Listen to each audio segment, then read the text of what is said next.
Hello family, welcome back to my new blog. तो guys, आज का ब्लॉग ये है कि बहुत सारे लोगों की कमेंट आया था कि दीदी आप चूड़ा का लिंक आप शेयर करो, आप चूड़ा कहाँ से मंगवाए थे। तो गाइस, मैं चूड़ा तो अभी मंगवाई थी बट अभी पहनी नहीं थी। अभी मैंने एक भी बार इसको पहनी नहीं हूँ। और इसको मैं मंगवाई थी किसी ओकेजन के लिए, जैसे हम लोग के बिहार वगैरह में ना तीज वगैरह आता है, तीज है ये या फिर छठ पूजा, ये सब उसके लिए, दिवाली वगैरह के लिए मैं पहले से ही शॉपिंग कर रही हूँ।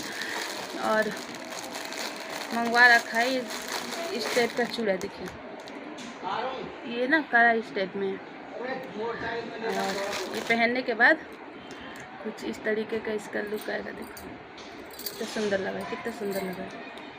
तो ऐसा है ये, और बहुत ही ज़्यादा प्यारा। इसका पूरा सेट मैं नहीं पहनूंगी क्योंकि ना हम लोग में ना पूजा पाठ में ना पहले से पहन के नहीं पहना जाता है। ये तो मैंने आप लोगों को वैसे एक चीज़ डाल के दिखा दिया कि कैसा लग रहा है। और इसका लिंक मैं डिस्क्रिप्शन बॉक्स में डाल दूँगी। अगर आप लोगों को किसी को मंगवाना होगा तो आप लोग ले सकते हैं, बहुत ही रिजनेबल प्राइस में।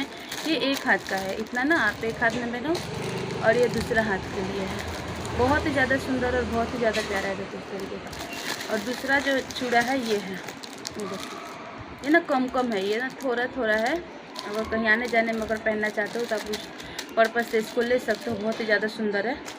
आप लोग कमेंट में बताना कि आप लोग का मेरा चूड़ा का कलेक्शन कैसा लगा, और आप लोग भी जाकर जल्दी जल्दी इसको खरीदो, नहीं तो स्टॉक ख़त्म हो जाएगी।